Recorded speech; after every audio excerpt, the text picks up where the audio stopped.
Hi guys, today we are back with another C++ tutorial, and today we will learn all about loops in C++. Loops are basically our way of running the same statement or running the same line of code or lines of code repeatedly. So say you want to print out the character A 50 times, you can do it with loops. So in this tutorial, let me delete this. Ayun lang i-discuss natin. So, let's create a new file called tutorial part 3. Part 3.c++, and we will have an empty file. So, gawin nyo na yung headers. At this point, you should be familiar with it. So, ganito siya. Include iostream using namespace standard as our main function with main, and by the end of it, return 0. So we will discuss the three basic looping functions that we can use. Structure of functions, looping structures. So the first looping structure or statement that we will use is the while loop.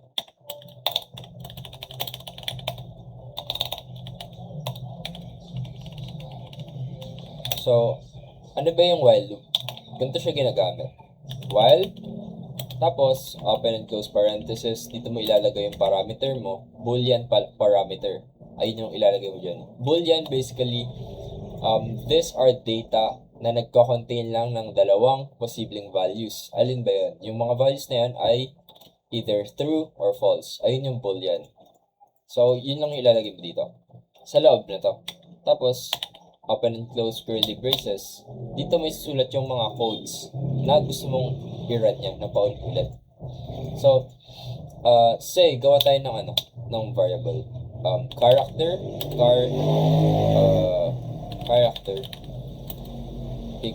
equals A. Ganyan pala mag-declare ng character variable. Ganito. So, kung number siya, int yung ginagamit natin, pero pag characters, ganyan. Character is equals to A. So, yung gagawin natin, try to print out all the letters in the alphabet from N. So, gagawin natin, ganito. Dito sa taas, lagyan natin cout the characters in the alphabet are, tapos dito sa loob, basically yung ginagawa lang na to, i-print lang naman natin kung ano yung laman ng character. Tapos gagawin natin sa baba, character is equals to character plus plus. Confused ba? Nakaka-confuse sa ngayon yung notation na to. Basically, ang ginagawa nito, isipin nyo lang, when we declare a character A, hindi talaga yung character na A yung ini-store natin sa variable na to. May tinatawag tayong ASCII values. So, hindi to. Uy, boss. Kita yung mga pinag-search ko. So, meron tayong ASCII table. Ibig sabihin, ang ASCII table, this is a way or standard kung paano nire-represent yung characters in computers. Standards to para sa mga gumagawa ng computers. Para hindi sila nagkakaiba-iba ng values. So ito, kita nyo, 1, 0, 0, 0. Actually confusing. Pero ito na lang. Malabo naman. Nice. So ito, kita nyo yung letter na lowercase a, may value siyang 97. So, isipin nyo na lang, in binary, ayan yung nai-store sa character, yung value na 97. Ngayon, ang ginagawa ng notation na to is, pag sinabi mong character, ibig sabihin na to, mag-i-store ka ng bagong value sa loob ng character variable, and yung i-store mo dun is yung character plus plus. Ngayon, what is character Character plus plus, ibig sabihin lang nan, take whatever is the current value of character and mag-add ka ng isa doon. So, character, so equals lang yan sa character plus plus is equals to character plus 1. So, ba't tayo nag-add ng 1? Nag-add tayo ng 1 para mapunta tayo sa B. Kasi nga, di ba ang goal natin, ipiprint natin lahat ng characters sa alphabet. So, una, gagawin natin, i-print natin yung laman ng variable. Ano ba yung laman ng variable at this moment? Ang laman niya is A. Ayan, ipiprint niya yan. After nun, mag-i-increment siya or mag-add siya ng isa. Pag nag-add siya ng isa, ngayon, ang next natin gagawin is, dito, magagawa na tayo ng, ng boolean statement natin. So, alin ba yung lalagyan natin sa loob? Lalagyan natin is logical operators. Yung inaral natin last time. So, character, while character is less than or equal to Z, ito yung gagawin niya. Okay.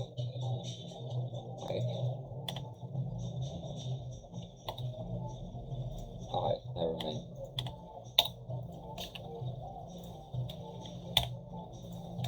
Ayan. So, ayan. Okay naman.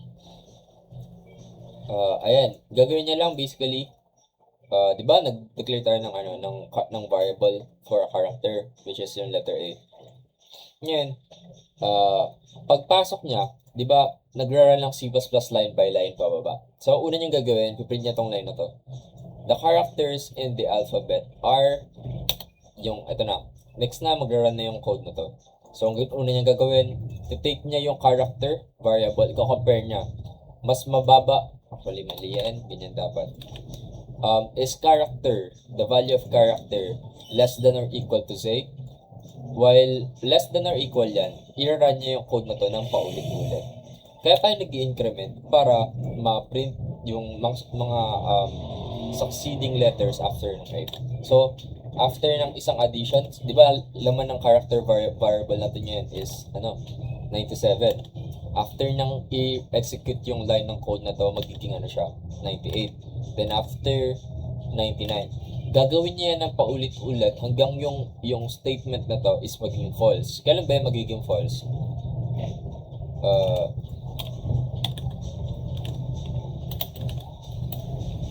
This statement will be false when character is greater than Z. So ano ba yung value ng Z? Punta tayo dito, 1, 2, 2. So ngayon, yung value pa lang ng natin, variable natin 97. So ang expected output natin is ira-run niya to hanggang 1, 2, 2. Pagdating niya ng 1, 2, 3, hindi niya na ira-run yung code na to kasi mag-exit na siya. Uy, nawala yung Ayan.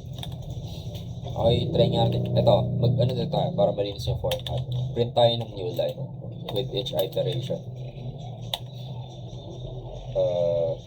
Yan. Ating ang gano'n. Aguy. Ano to? Never mind. Oops. May mali.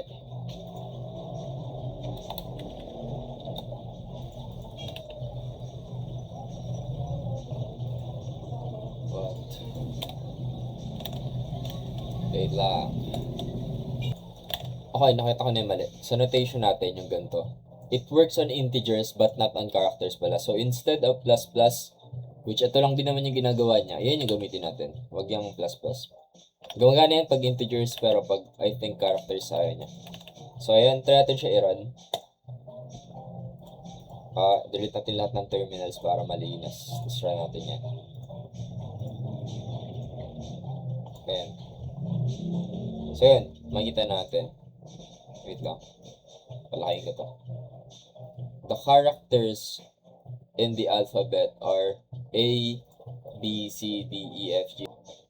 Ayan. Ay, basically, it match our expected output. Ginawa niya lang, nag-increment siya, nag-increment. Pinrate niya, okay, with every increment, i-check niya kung yung value ba ng character variable natin is less than or equal to Z. If yes, rerun niya ulit to. If no, mag-exit siya ng code. So, ayun yung while loop. Anyways, see you on the next tutorial, guys. Peace out.